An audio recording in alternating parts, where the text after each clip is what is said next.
This week on Dance of Joy, we talk about bovine blunders, how not to use a blood pressure cuff, and Dan Quayle's legacy. All that and more as we watch Season 5, Episode 14 of our favorite 80s hit sitcom, Perfect Strangers.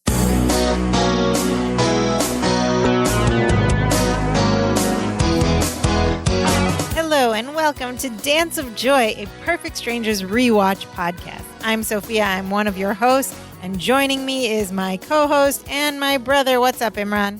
Hello, sister. How's it going? Happy New Year to you and to the listener. Happy New Year. Yay. This is our first episode of 2023. That's right. Which is crazy because we are currently in the middle of Season 5 of Perfect Strangers, which occurred in 1990, which was 33 years ago, which Amazing. Is kind of bizarre. Yes.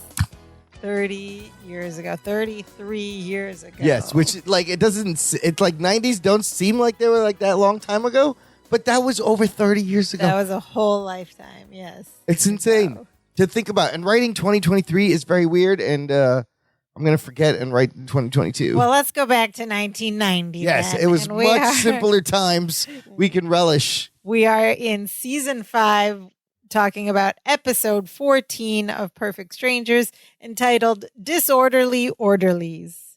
It's a fun little play on words, Say kind of alliteration. Disorderly orderlies, disorderly orderlies, disorderly order. I messed up. It is a play off something, but it also reminds me of something. It is a takeoff of the 1964 Jerry Lewis film titled The Disorderly Orderly. Okay, equally tongue twisted. So they just made it plural. But the first thing I thought of when I read the title of this episode was there was a rap group in the late 80s called the Fat Boys.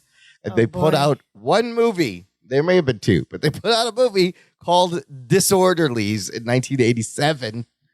And it's a bad movie. But Did it have anything to do with hospitals? Yeah, they were like orderlies in hospitals and hijinks ensued. It was the Fat Boys, right? And there was rapping.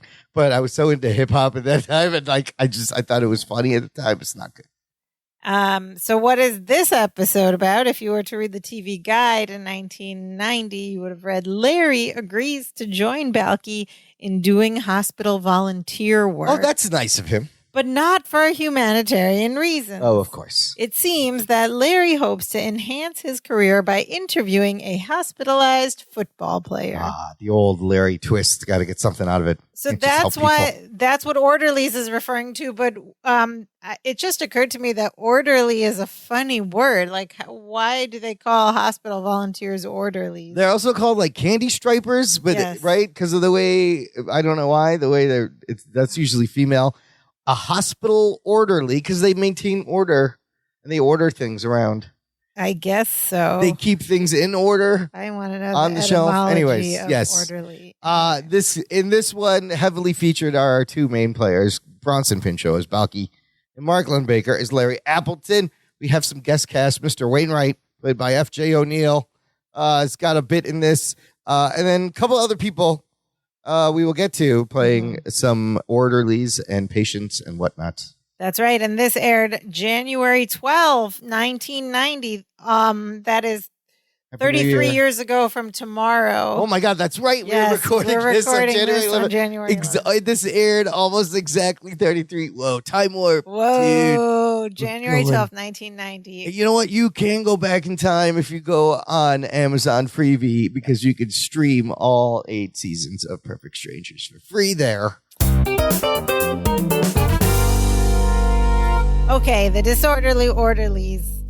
Let's get into it. Act 1, we open at the Chronicle in the basement. Larry's working. He's at his desk on his phone, and he is panicked. He's frantic, and he's pleading with someone on the other end of this call. Apparently, it's a venue where football players hang out, and he's like, I know Hank Peterson comes in there, so when he shows up, have him call me.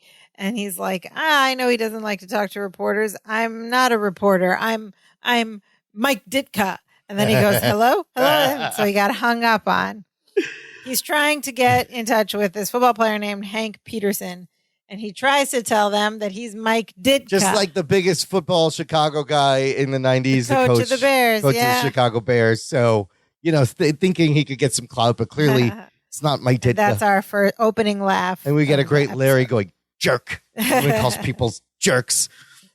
So he's trying to get this interview, and he's moaning and whining to himself that he can't get this interview, that life stinks. And on that beat, he goes, life stinks. You hear from the parking garage, Balky singing a song. Skipping in. And what is he singing? What is this song? It's a happy day. Toodly loodle-lay. The sun shines bright and the world's all right. It's a happy day. And he's like, cousin, I just found a $20 bill on the street because it's raining 20s from heaven. That is a play on raining pennies from heaven. Which is a song? I think it's a song. Or it's also a saying, maybe came from a song. But I love this juxtaposition and the comedic beat of Larry. Song by Louis Prima. Louis Prima. Louis Prima. Great jazz dude. But Larry is just like, life stinks. He's at the bottom. And then boom, Balky comes in with, everything's great. I found a $20 bill. Yes. I do hate people like that where everything just goes their way and you're having a bad day. That's kind of annoying. And not only did he find a $20 bill, Balky is just like reveling in all the things he's happy about, which is great, like gratitude practice in today's parlance. Yeah, little things. Be grateful. And so he's like, oh, yesterday the guy at the deli gave me an extra slice of pickle. And the day before that, a butterfly landed on my shoulder. He's just a string of great events. Wait, we got to go back to the song. Song alert. Oh, yes. Where's that song from? Usually they sing, he has a tendency to sing a lot of Tina Turner. To me, it 80s sounded like an early Disney song. Or like a theatrical vaudeville song. No, the song, It's a Happy Day, originally written for the full-length animated musical Gulliver's Travels. That's so random. Produced by Fleischer Studios, who are an early rival of Disney. Fleischer Studios did these early Superman. Disney's rival. Superman, Fleischer cartoons are really cool. Fleischer. I think I remember those, yeah. So that's an obscure deep cut, and there's more weird deep cuts in this episode. I wonder if that song was like popular for a minute or was used in something, and I don't know. Okay, so all these good things are happening. Balky's like, and then a butterfly landed on my shoulder. When will it all end? And Larry's like, soon, because it's getting on my nerves. And so Balky senses that something's wrong with Larry. He asks him what's wrong, and Larry starts whining like a baby, like a little kid. Like, I promised Wainwright I'd interview this football player, and the whole town wants to know he's going to play football next season, and I can't even find the guy. And he's so whiny and complaining. And Balky says, this is a kind of a funny exchange. He says to Larry, do you know when rainy days and Mondays always get me down? You know what picks me back up? Larry goes, Tuesdays? Which is a really good answer, actually. And Balky thinks for a minute. And he's like, no. And he says what cheers him up is helping others. And Larry kind of like looks at him blankly, and Balky says, turning darkness into sunlight, turning frowns into smile, turning fish heads into chowder. Oh, it's a good use of fish heads. We use the whole fish. Yeah. So when rainy days and Mondays always get me down, that sounded like a quote from something. That's a reference from Carpenter's song, 1971, called Rainy Days and Mondays. I did not know that song. So Balky wants him to try it. He wants him to help others. And Larry's like, I don't know, doing good for others never appealed to me very much. Larry shows a lot of crazy, selfish attitudes in this episode. Yeah. But Balky wants him to come with him to Chicago General, which is a made-up hospital. Made-up hospital, just like Chicago Chronicles. Everything's made up. To volunteer so he can get his mind off that and get it on helping a needy person. And then Larry's like, no, I don't want to help others. I just want to help myself. Selfish much, Larry. But Balky tells him to think it over as he walks away. And he walks away and he stops and he goes, I'll be in the archives trying to figure out this Dan Quayle thing. And then just walks away, right? And at first I'm like, what? Put a pin in that for a second. It's going to come back around. We will explain it. I had to look it up. I did look it up. There is a context. Okay, so pin in Dan Quayle. Balky leaves to the archives, and just as he leaves, Mr. Wainwright comes in, and we hear Appleton. Appleton. And, of course, every time we hear Appleton, Larry goes, yes, sir, Mr. Wainwright. Trying to suck up. And I love also the casting dynamic of the power power relationship here. Wainwright's like this tall guy, like leaning over, and Larry's this little tiny little thing. shrunken, kind of like meek, and then Really Wainwright's like right over him. Yeah. Wainwright wants to know about the Hank Peterson interview, and Larry's like, I'll find him, I promise, don't worry, sir. And Wainwright's like, we've already found him, Sherlock. He's in Chicago General. What? Oh, we just heard waiting to have knee surgery. Oh, so he must have got hurt. I don't know if he's going to play. And then Larry's like, cool, awesome. I'm on my way. I'll get you that interview on your desk before you can say byline. And Wainwright stops and goes, Appleton. Yes, sir, Mr. Wainwright. He tells him, you should know that they're not letting reporters near Hank Peterson. And Larry immediately like, well, that's that. We gave it our best shot. I love it. He just came right away. He's like, well, we tried. Oh, well.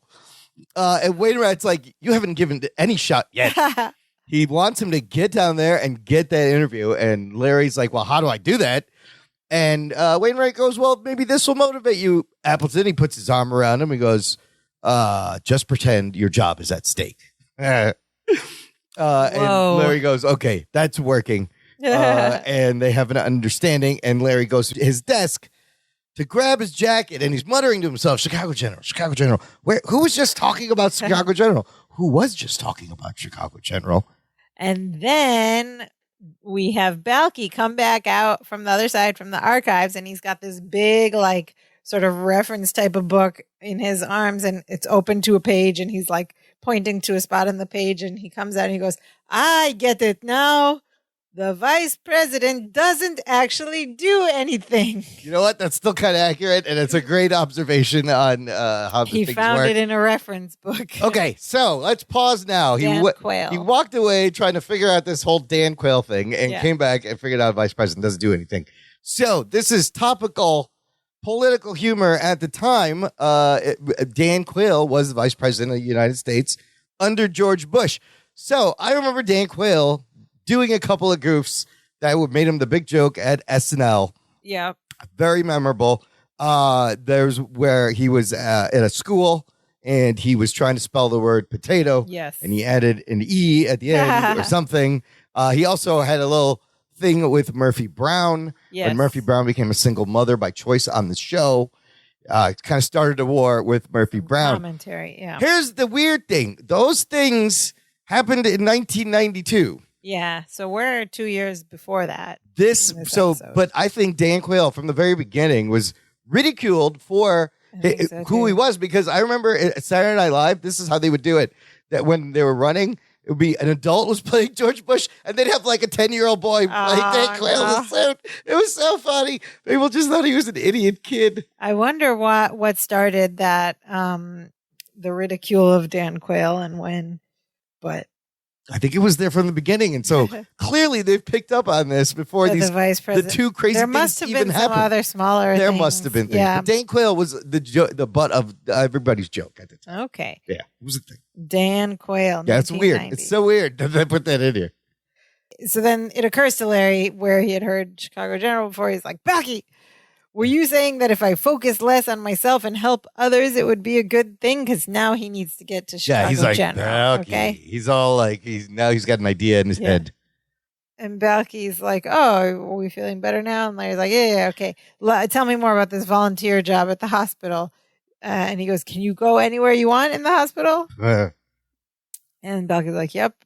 And then, so Larry realizes he can get a special pass if he volunteers. And Balky gets so excited. He's like, oh, cousin, you're thinking of becoming a volunteer. You changed your mind. And Larry's like, yeah, change my mind, change of heart. The great, like the way he's dismissive and then he's like inquisitive right after that. It's so funny. He's so like, I could get one of those special passes. That's fine. Yeah, change your heart. And then Balky's like, yeah, cool. I'll set it all up. We'll go down first thing next week. And Larry's like, not next week. I want to help people tonight.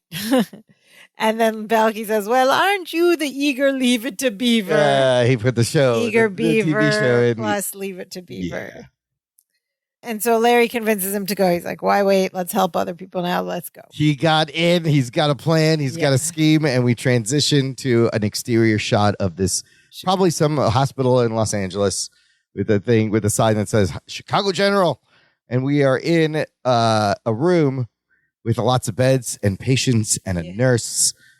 And so on one of the beds in a blue night piece pajamas is the actor like blue satin pajamas almost. Travis McKenna playing a character we'll meet as Mr. Vaughn. And let's just say Travis McKenna is a large individual. He's a healthy man. He's quite round. Yes. To comedic effect. Yes. So like coming up is a very, very hilarious physical comedy scene with this actor, which we'll talk about later. We wonder if we might not be able to film scenes like this today. I'm just saying for the description moving forward, you have to know this is a large, round individual. Yes. Big fat guy. Yeah, it's a big guy. But there's also a very like classically 80s, 90s handsome white man in the bed. In the bed on the other side of the other side. I wonder if this is Hank Peterson. Yes.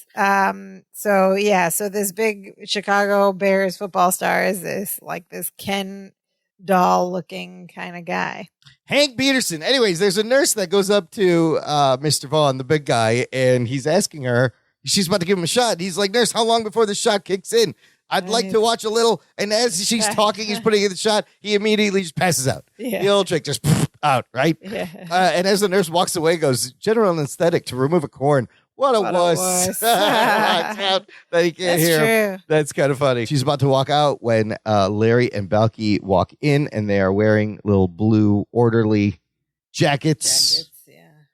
So you know that they are hospital orderlies. Oh, it's just Larry in the beginning. As the nurse is leaving, Larry's entering, and he's like, "Is this Hank Peterson's room?" And she points to the not fat guy, and in the one bed, and Larry marches over there all creepily, like he's stalking him, which he is. Larry promptly marches over to Hank's bed, and he's like, "Mr. Peterman, Hank," and the guy is passed out, right? So he just keeps going, Hank. He is out. He shakes his hand. He picks up his hand and shakes it, even though the guy's limp. His eyes are closed. He's like, Hank, and he's like, Larry Appleton, Chicago Chronicle.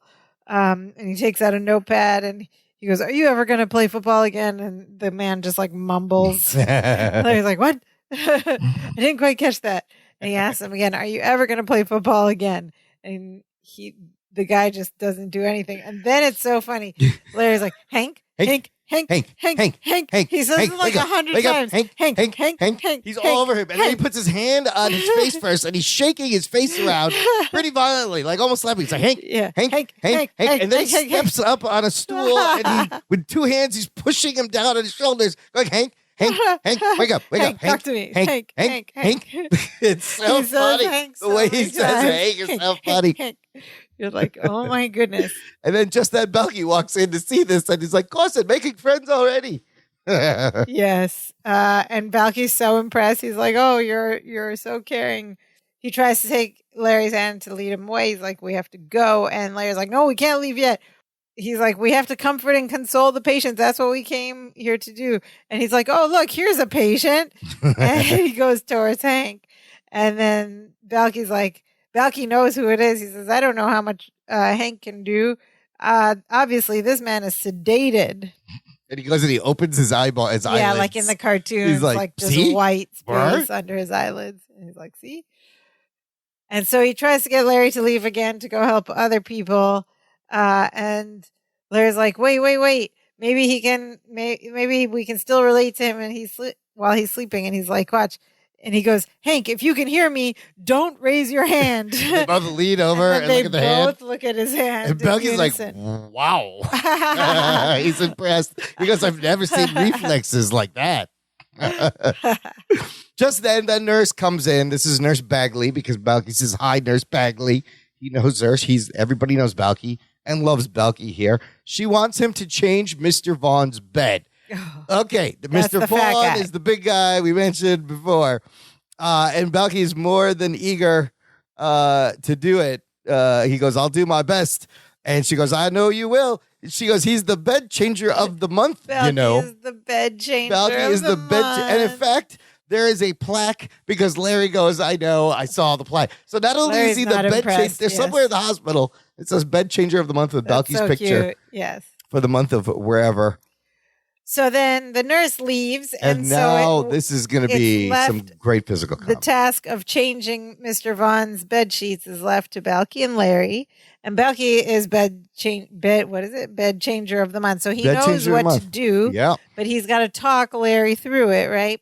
Well, first Larry goes first and taps on the guy's shoulder. He's like, come on, get up. We got to get out of bed. And Balky's like, oh, no, cousin. Balky just says, look, cousin, I know you're new at this, but my trained eye tells me that this man is asleep.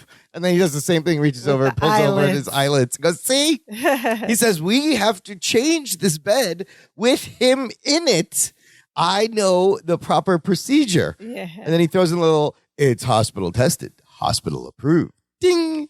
Okay, so now this is what Balky has to talk Larry through how to change Mr. And this is how they change. They do this, right? Have you seen them do this? So, yeah. I've seen them. They change people's sheets while they're in the bed. Passed out. Yeah, I guess some cases you have to do it, and you can't wait till the person leaves. So there is a way to do it. Yeah, but boy. So here's where we get some brilliant physical comedy. It starts out subtle. It's like you think it's going to be okay. Mr. Vaughn has a blanket on him and he's sleeping, and Balky goes, first, you gently roll down the blanket. And Larry's like, all right, come on, let's go. Like, he's very impatient. He's like, let's do this fast. And he asks Larry, can you gently please remove the pillow from behind his bed? And as Balky turns to put the blanket on the other bed, Larry just grabs both of them and yoink, one quick motion, and you see the guy's head fall back. Head falls back. And then he smiles and hands the pillows to Balky like he did it gently as Balky turns back around. The timing in this whole scene is wonderful. It's so funny. That is so funny the way they do that. The whole scene is so funny that you just have to wonder like how the actor playing Mr. Vaughn. Yes, Travis McKenna. There is, I think, one part where you kind of see him crack when they're totally out. When we get into it, but yes, they don't. It's so good. All right, so it's about to get physical now. So then Balky says, the next step is to gently move Mr. Vaughn into a comfortable sitting position. All right, now this is a big guy. Yeah. Especially, and Larry is so tiny and Balky's kind of small too, but this is a big guy. So Balky and Larry try to like lift him up by the shoulders. Yes, both at the same time. And he is not budging. No. And Balky just looks up at Larry and shakes his head. He doesn't even say anything. And then they reposition and then they try again. Balky grabs his head. Larry grabs his arm. No. Yeah. And then they pull up a little bit, does nothing.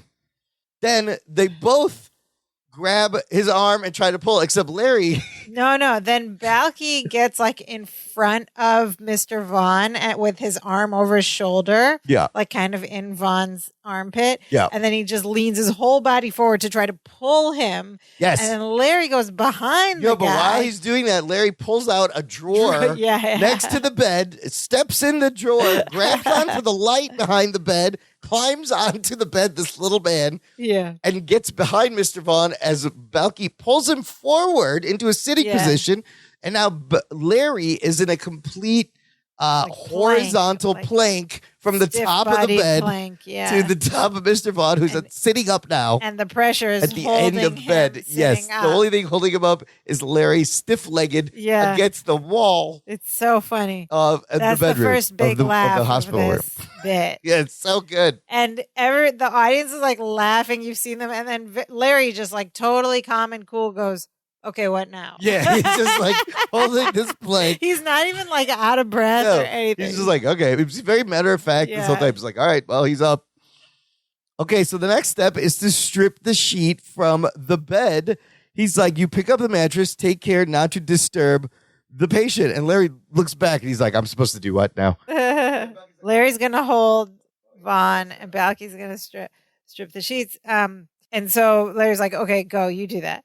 So they are in agreement, but then Balky kind of like lets go of the guy's arm. And so this big, heavy guy, his whole top half falls backward on top of Larry and like pins him in the bed. And you just see his arms and legs flailing from underneath this big fat guy. So Larry had climbed down and got behind him on the bed on his knees. But then when Balky let go of his arm, He flattened him out, and yes, it is like so a cartoon. Larry's pinned under All you the see sky. is 2 feet, 2 legs, 2 arms, and like a Brillo pad head, like a sponge head. Of In the Mark foreground, Lindbaker. Balky is like removing sheets from under the mattress, like by the guy's feet. He does not see that Larry is like being suffocated a little bit, and he's flailing, and it's so funny. And then Balky does see him, and he climbs on top of Vaughn, who's on top of Larry, and like just belly flops on top of. Like, oh, so his face is in front of Larry's. Yes, and he's like, cousin. And like, so he's on top of Vaughn, on top of Larry, and he's talking to Larry. He's like, this is not proper hospital procedure. And then Larry just grabs Balky by the back of the hair and goes, get him off. And Balky's just like, ow, as he crawled. But Mark Lindbaker is taking the weight of 2 full adults kind of at this moment. Like, he's doing it. And, but we're not done yet. So, there's more because now to get Mr. Vaughn off of Larry, Balky. Now, describe this. This is very strange. Okay, so Balky like steps over Vaughn and sort of straddles him, facing away from him, facing toward Mr. Vaughn's standing legs. on the bed. And then he squats down. So he's squatting over sort of his crotch, like, but facing away. Yeah. And he grabs his arm. Well, he grabs his hands. Yeah, Mr. Vaughn's hands. Mr. Vaughn's hands. And then he straightens his legs so that they're straight, like kind of like pinned to where his ankles kind of pinned to Mr. Vaughn's hip. He shoots in a vertical and toward the floor. Well, at this point, he kind of looks like he's like a ski jumper with his arms behind him, or like he's on the mast of a boat. Yeah, like I'm king of the world, like he could have been on Titanic. And then that whole thing teeters down.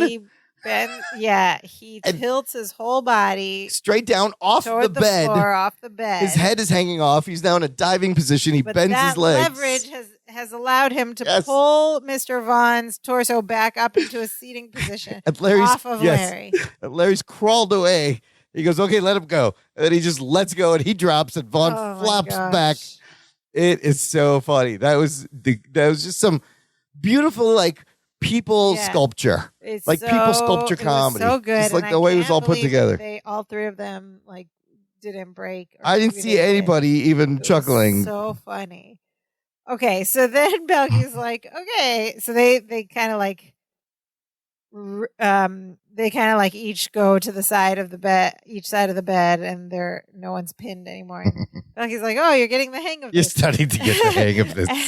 And then he goes, okay, the next step is to gently roll Mr. Vaughn on his side and remove the sheet out from underneath him. Now he's talking about a sideways roll. Yes, which is that's the one I've seen. Yeah. It's like you roll one side, you remove the sheet, and the other. Big, so it takes both of them together to roll him onto one side. Like Larry's grabbing him by like the waistband and his shoulder, and he is on the side that he's rolling towards. So he's going to be holding up the majority of the weight from here. The direction that the roll is in. He spreads his legs and like plants him down to hold him up. He's like, I'll hold him, you strip. He says, all right, I'll hold him, you strip. And Balky's like, what? He goes, I'll hold Mr. Vaughn, you strip. And Balky's like, cousin, he does that coy thing. Please, just do as I say. I'll hold you strip. I'll hold you strip. Is this too hard for you? This part is so funny. And Balky's like, no. And so he like sort of backs away slowly. He looks around the room, if anybody else is there, right? And he takes off his his blue orderly vest. He pulls his long Mimposian shirt out. Untucks his shirt, takes it off, and then he like swings it and gyrates like a stripper. And now women are hollering in the audience. Oh my God, this whole sequence, they got him he's got them all hot and bothered. He's in like a wife beater. You can see his like muscly the chest hair is prominent. We got Bronson chest hair. We got some nice looking And then he starts to undo his belt. And then Larry goes, the sheets! Strip the sheets. And Bucky's like, oh yeah, right, okay. And he goes.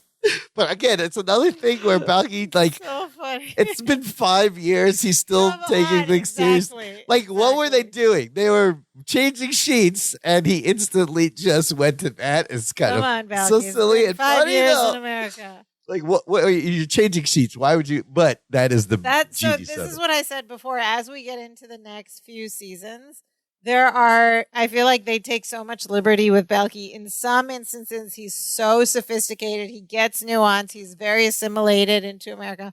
And then in other instances, naive. he's still doing these like basic wordplay misunderstandings. I mean, I think it's an easy thing they'll come back to, and you need to put a joke in here. Yeah. So, anyways, Balky's like, oh, okay. He gets up on the bed, and now while Larry is still holding Mr. Vaughn at a half turn, Balky starts pulling the sheets, which sends Mr. Vaughn a little bit more over, and Larry's starting to worry, and Balky pulls it again. You see Larry start to sink and lower to the ground. Larry gets lower because Vaughn is getting rolled lower, and Larry's like, Balky, I can't hold him. Help. And then Balky goes, oh, okay. So then he climbs down, and he tries, he grabs the waistband and tries to rock him back, which he does, but then he rocks back the other way off the bed. They try again. He rocks back the other way.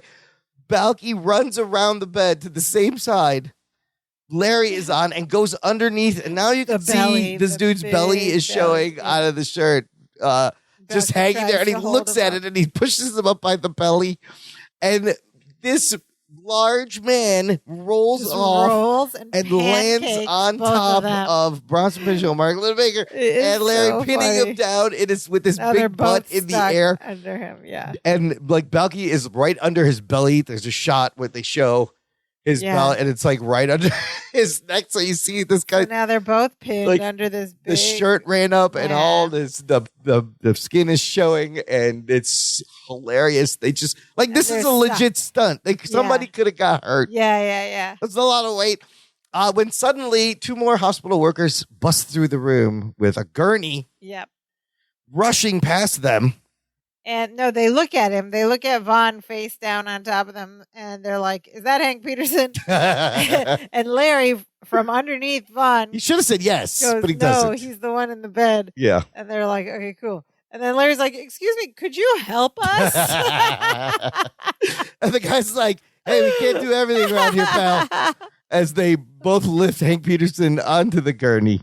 And Larry's like, "No, don't take him. I need him." And they're like, "So does the surgeon." And we find out that he's being wheeled away for his knee surgery. And they're like, "We'll be back for Mr. Vaughn later." And it cuts back to them pinned on the floor, right? Under this sedated. And Larry's just dejected. He goes, "Balky, this is terrible." And Balky's like, "It's not so bad. I'm sure Mr. Vaughn don't mind waiting." As he's underneath him getting squished. And we fade to black, and that's the end of Act 1. So Travis McKenna, fantastic job you did there, buddy, as Mr. Vaughn and not cracking. He had a recurring role on the show Coach. Remember Coach? And he also had an appearance on Bronson Pinchot's other short-lived CBS show, Mego. Alien. I got to find that on YouTube somewhere. I would like to see that. But before we get to Act 2, that was the end of Act 1. Listener, if you want to join the conversation, you can join our Facebook group. There's a link in the show description. It's a place you can meet other diehard Perfect Strangers fans. And I post a weekly episode thread there for the episode we're going to record, so you can leave your comments, observations, and thoughts. Yeah. And we'll roll them into the show, and we'd love to hear from you guys. It's just a fun place to nerd out about Perfect Strangers. Well, a very specific thing from over 35 years ago. Isn't life great? Isn't the internet wonderful? Ago. Yeah. Yeah, but the show started 35 years ago. Yeah, that's true. All right. Act 2. We are in the hospital, and somehow Balky and Larry are unpinned. I wonder how they got free. How they got out. But they got out from under Mr. Vaughn, and now they're standing. Vaughn's back in the bed, and he's still sleeping. And Larry and Balky are there, and they're, and Balky tells us what we were all wondering, actually. He says, it was so easy to get Mr. Vaughn back in bed after I found out that he likes to play Simon Says in his sleep. Oh, he plays the kids' game Simon Says in his sleep. Do we need to explain what Simon Says is? No. People know? It's still around. It's still a thing? I think so. Okie dokie. I'm sure there's a TikTok song about it. But he says, look, and he goes, Simon Says, raise your legs. And Mr. Vaughn just raises both his legs up. Still asleep. Yeah, still asleep. That's a weird side effect of something. I don't know. And then Balky says, put your legs down. And he doesn't lower his legs stay up, and then Balky's like, he's good. He didn't say Simon says. He says, Simon says, put your legs down, and then the guy lowers his legs, which is hard to do because it was like an ab hold, the lower ab thing, for that whole time. Yeah, I felt that when the whole time. I could feel that in my lower abs, like, oh, they're sore. Yeah. So then Larry goes to Hank Peterson's bed, who's still not back. Still not back from surgery. It's empty. And Balky's like, all right, let's go. We can go now. And Larry's like, I'm not leaving until they bring Hank back.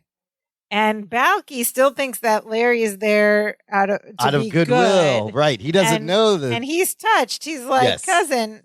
So he thinks Larry is worried about the care of Hank Peterson. And he says, he's like, let it go. Hank is in good hands. And there are lots of other patients who need our help.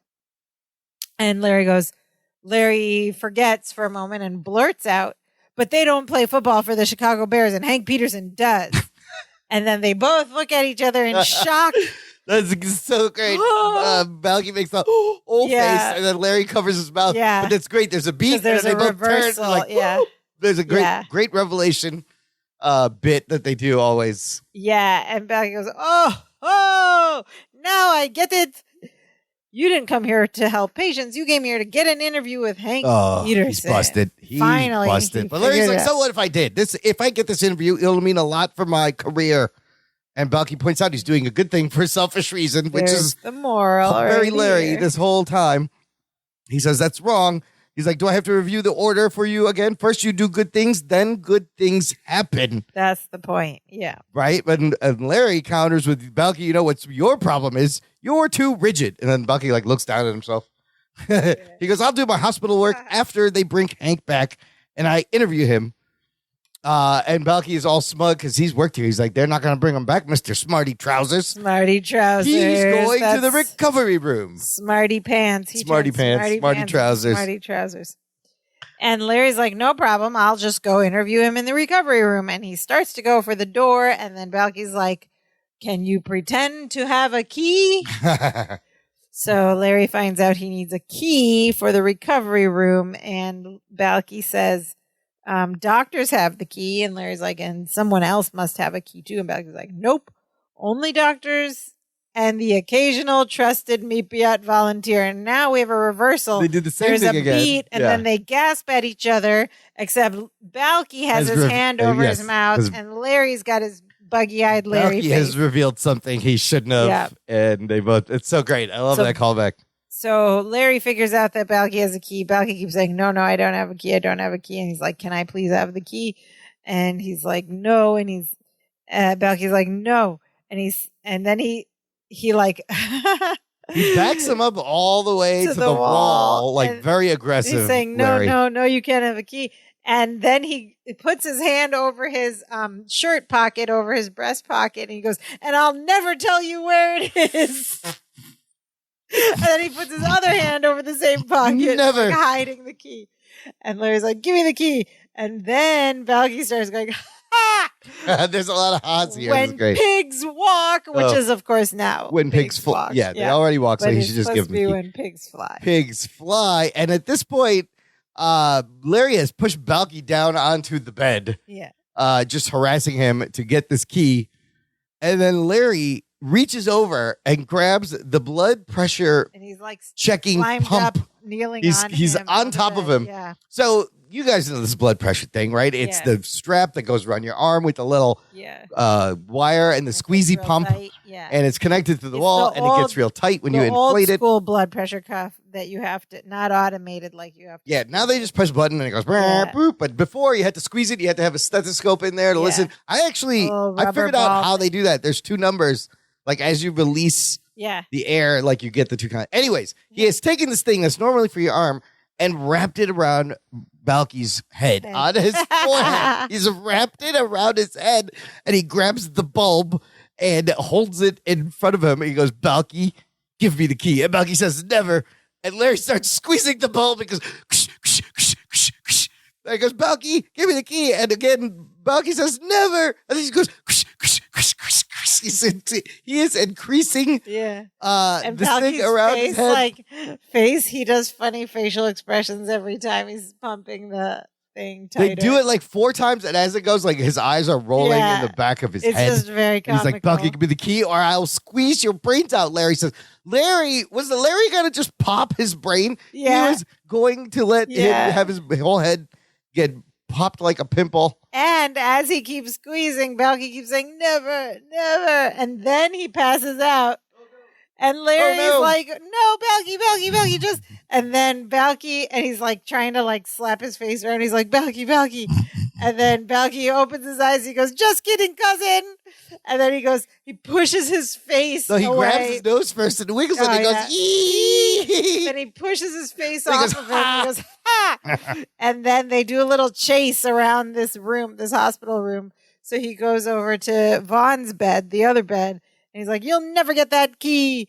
Oh, yeah. So they're like chasing each other around this bed. And at one point, Larry's against the wall. No, Balky runs behind the bed, between the bed and the wall. And Larry's at the foot of the bed, right? Yeah. And Larry pushes the bed into Balky, pinning him to the wall, and then proceeds to climb up Mr. Vaughn, up the bed towards Balky. And he goes, give me that key. And Balky really cleverly goes, Simon says hug, and suddenly Mr. Vaughn's arms come around and grab Larry and secure him to him, and he starts squeezing him in a hug right as he gets to him.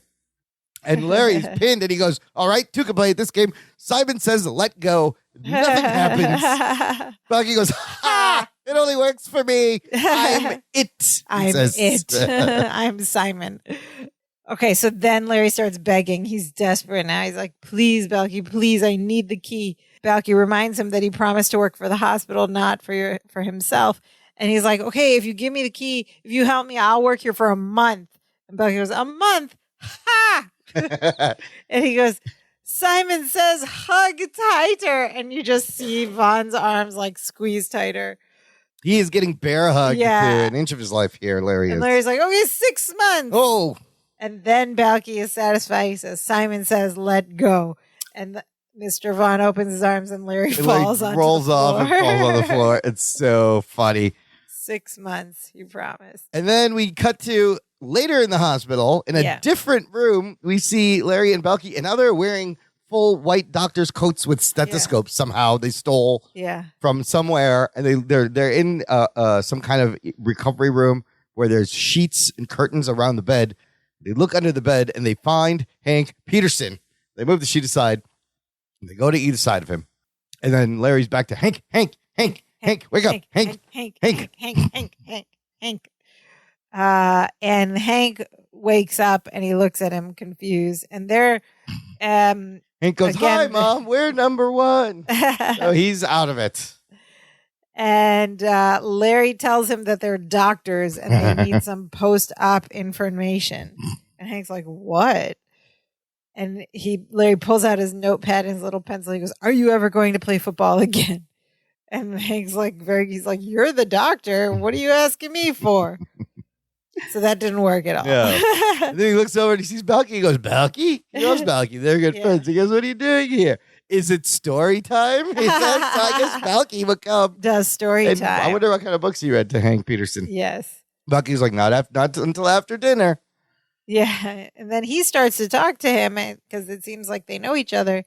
And he says, we were wondering, but of course Larry is impatient. So he interrupts. He's like, Balky, please, Balky. He's like, let me take you. So he says, Hank, my name is Larry Appleton. I'm a reporter with the Chicago Chronicle. Balky interrupts and he says, cousin, I think I can help.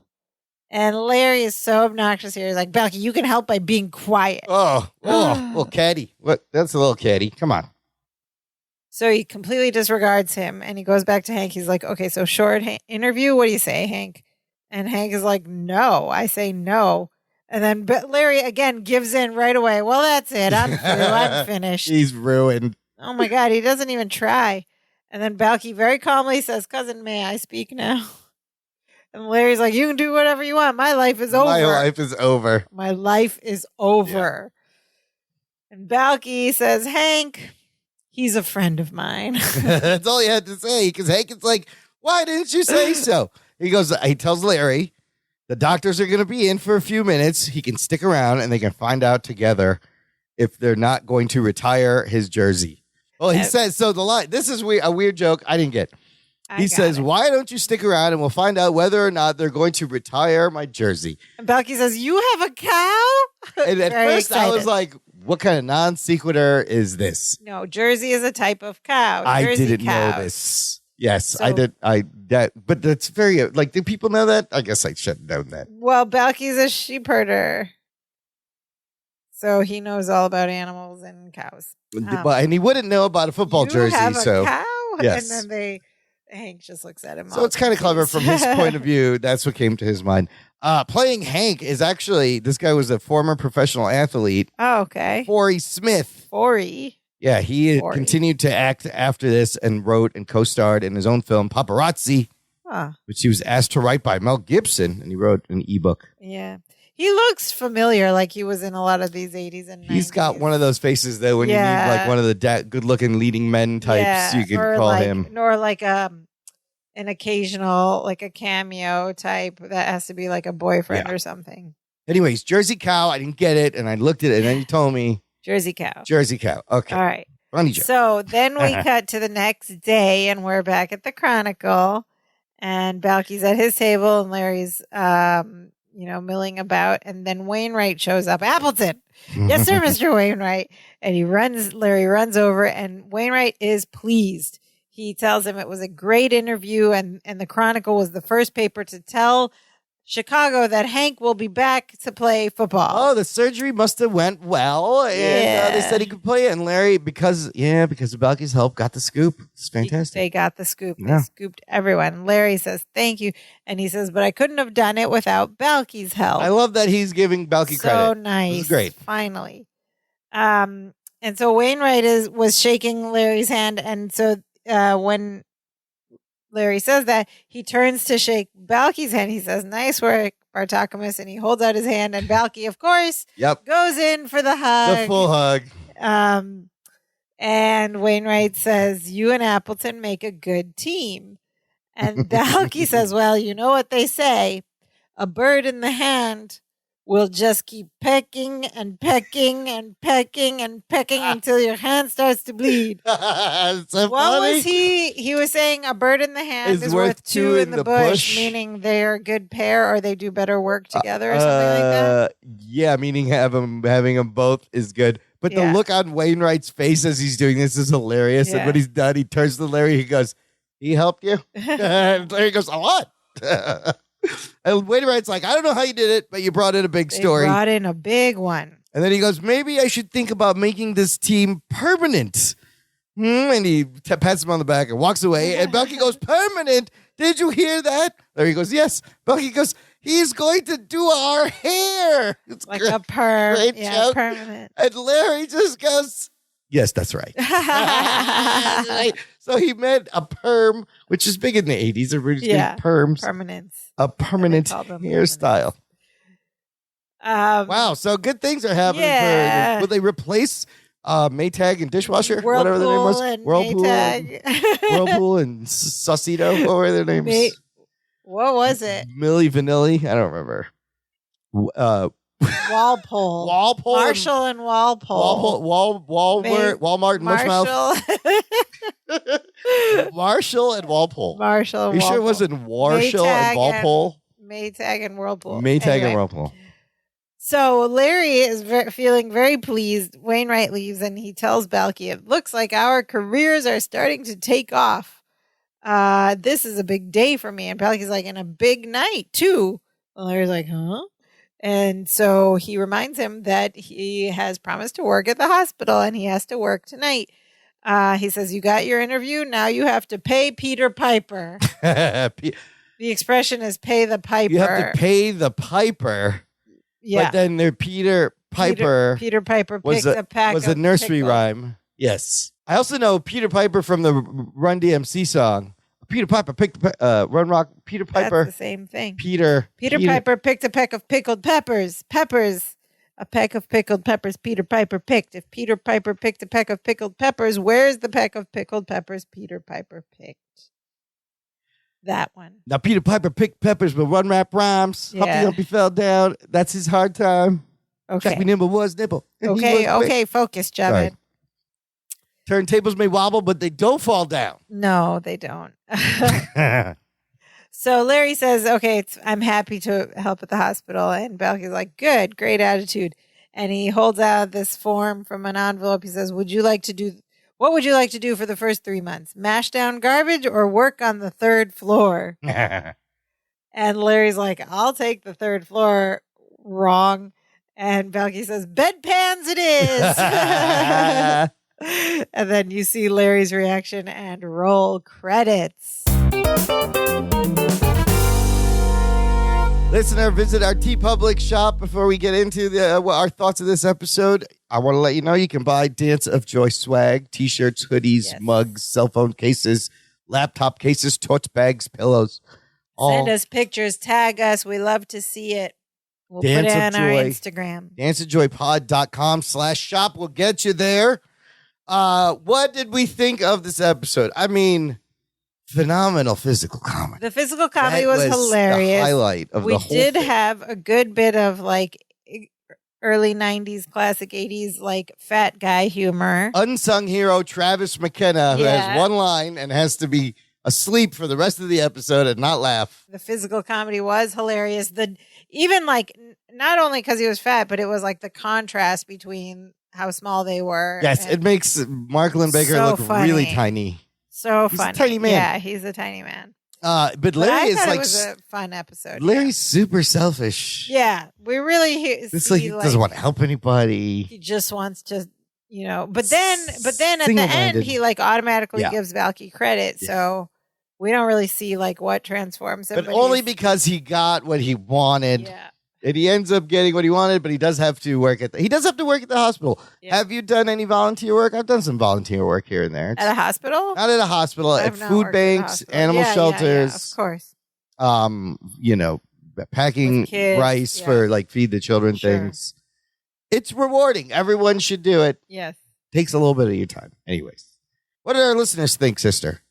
Cousin Maria Khalaf writes, a very funny episode with slapstick involved. I even loved how the girls in the audience went crazy when Bronson twirled his shirt around during the stripping scene. They were hooting and hollering like it was Chippendales in there. Yep. What was going on? Yep.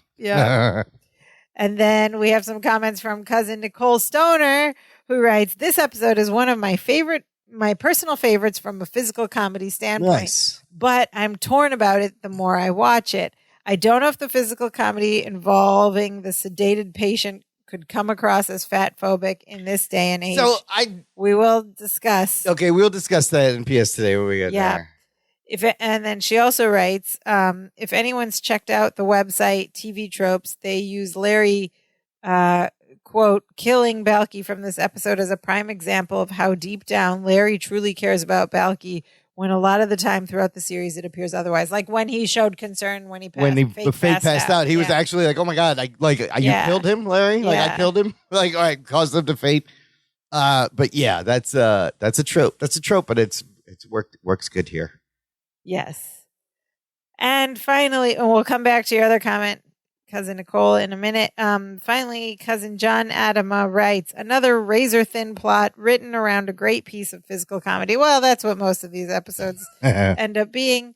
This episode makes Larry particularly unlikable as he not only takes advantage of Balky, but robs many other patients of the services he should be providing.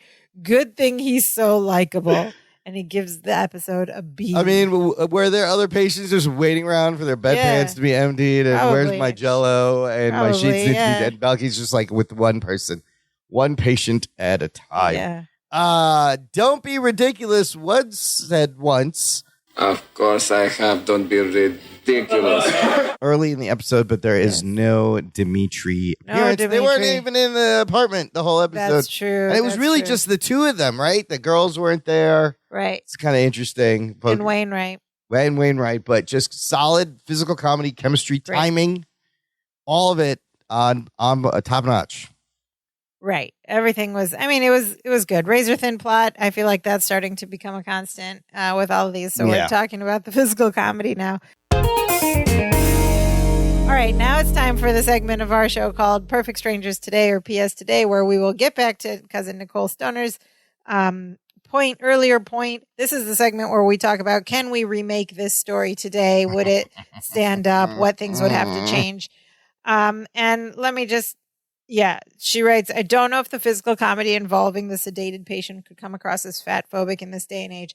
I certainly think there's more sensitivity around that now in Hollywood and elsewhere. And I think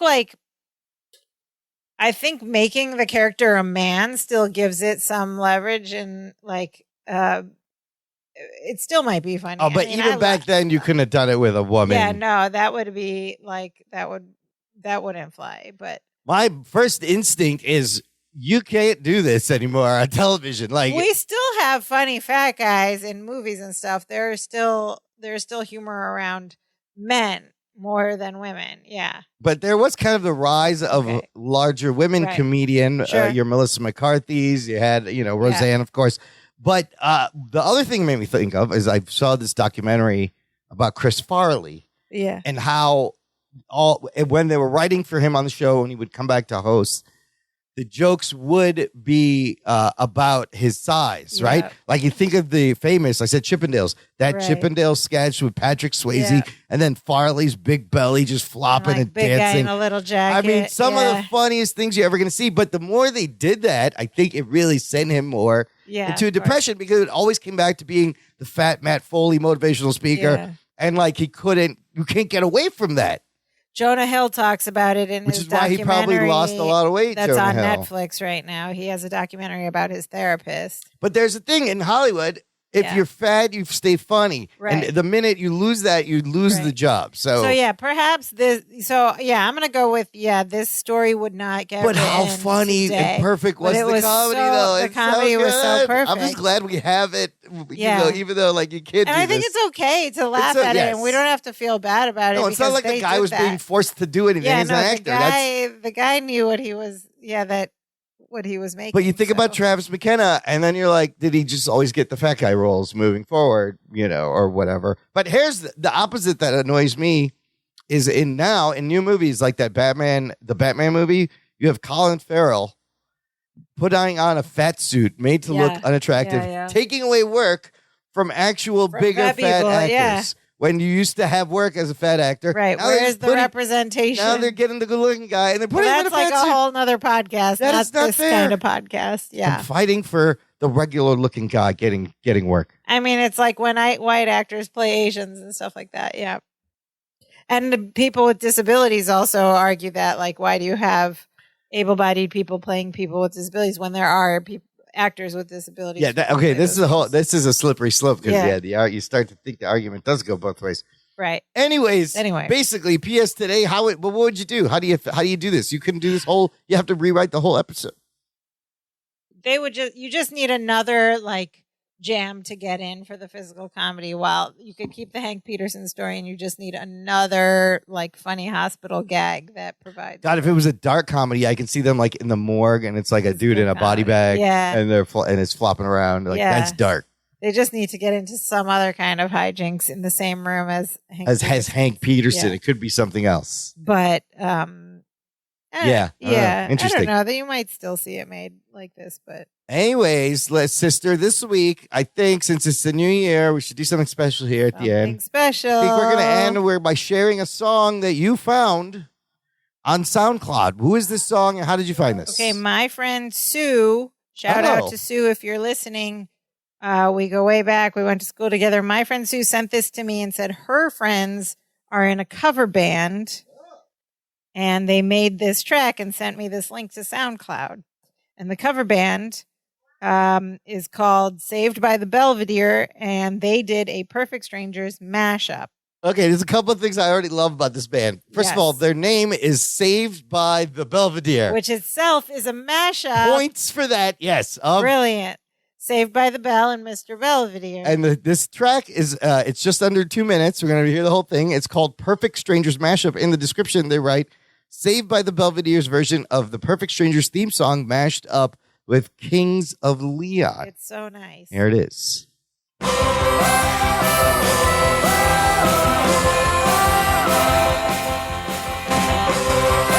Oh, you hear the harmonica in there. Sometimes the world looks perfect, nothing to rearrange. Sometimes you just get a feeling you could use somebody. Love it. No matter what the odds are this time, nothing's gonna stand in my way.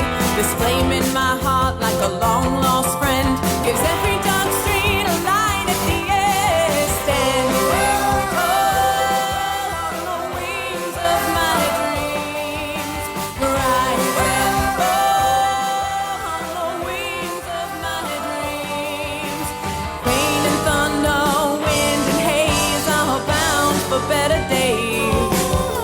It's my life and my dream. Nothing's gonna stop me now. I'm ready, I'm ready, I'm ready, I'm ready, I'm ready, I'm ready, I'm ready. Standing tall on the wings of my dreams. Rise and fall on the wings of my dreams.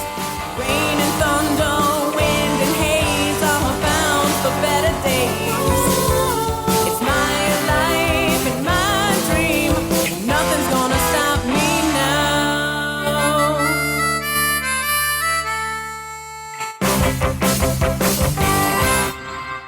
That is so Dude, that's great. nice. Saved by the Lovely. Belvedere. Fantastic mashup. I will put a link to where you can listen to this Saved on by the SoundCloud. Belvedere. Everyone go and follow them on SoundCloud. I was smiling that whole time. It just brings so much joy. It's got great just energy, and joyful. I love mashups because how do they stumble upon that Kings of Leon use somebody would fit in with this? This is why I love mashups. Like, Right. how do you figure this out? They're Well, so fun. it has to be like accidental. Like you're just listening to random things. Or you're like big fans of both Perfect Strangers Yeah. and Kings of Leon. I So do- where you're listening to one, your brain thinks of the other. oh yeah, that 'Cause it you- just clicks. You're like Yeah, that yeah, sounds 'cause like. it's in your head already. I always want to know, how did you get to the mashup? That's great. That was great. Next week, sister, also something great coming up in the Oh, episode. it's one of my favorites. It is? It's Tell us one of why. my favorites because when I watched this during the pandemic for the first time after 30 years or whatever, this episode that's coming up has a particular Meposian chant, and I didn't remember the story or anything that happened. But once the chant started, my mouth automatically opened. It all like came back. And chanted Came the flooded through. Meposian Isn't words that crazy? along with Balky. Just like out instantly of on the first nowhere. time. Isn't It that just crazy? came Just out. automatic reflex. And That's wild. even I was like, whoa, how do I know all the words? That happens to me with like stayed in my brain. old hip hop songs from the 90s. Yes. Like, I'm like, I don't know how I remember all this. It That's stayed in so my brain. crazy. And it's a Meposian chant. So I haven't watched this episode yet. I Yeah. think the same thing's going to happen. I think I know. Let us know next week. What We'll it follow is. up to see if we both still remember the words to this chant. In the meantime, if you enjoy the show, there's a way you can give back. You can buy us a virtual coffee. Visit danceofjoypod.com/support. It's like a little virtual tip jar. You can buy us one coffee, several coffees. All of it goes back into keeping the show running. We appreciate everybody who has thrown us some coffees with some digdas. Yes. Every little bit counts. But if you have no little bit to give, that's also okay. You can help us out a lot by just reaching out, saying hi, get in touch with us. Find us at danceofjoypod.com. That's our website where you can find all the links to where you can listen to the podcast. You can like us, rate us, review us, give us a thumbs up, subscribe, leave a review. Or you can just communicate with us directly there's a little button on the main website. You can leave us a voice message there, or you can send us an email at danceofjoypod@gmail.com, or you can connect with us on any of our social media accounts. We're on Facebook, Twitter, and Instagram, Dance of Joy Pod. But Imran, what is the most important thing our listeners should do? Never use the blood pressure medicine on anything other than your forearm. The blood pressure cup. The blood pressure cuff. Never squeeze around the your biceps. cousin's brains out with a blood pressure No, the cup. most important thing, of course, share the show. Get it around. Word of mouth goes a long way. Send it to all your perfect strangers, loving friends, and family members. And send us any covers you hear, Perfect Strangers related content. We loved it. We'll feature it on the show. And Or we if will you- smile the whole time. When next time you volunteer as an orderly at the hospital, make sure you share the show. And ask them why they're called orderlies and let us know. Don't make it disorderly, but thanks for listening. And now we are so happy. Now we are so happy we do the dance of joy. Hey, hey, hey, hey, hey, hey, hey, hey.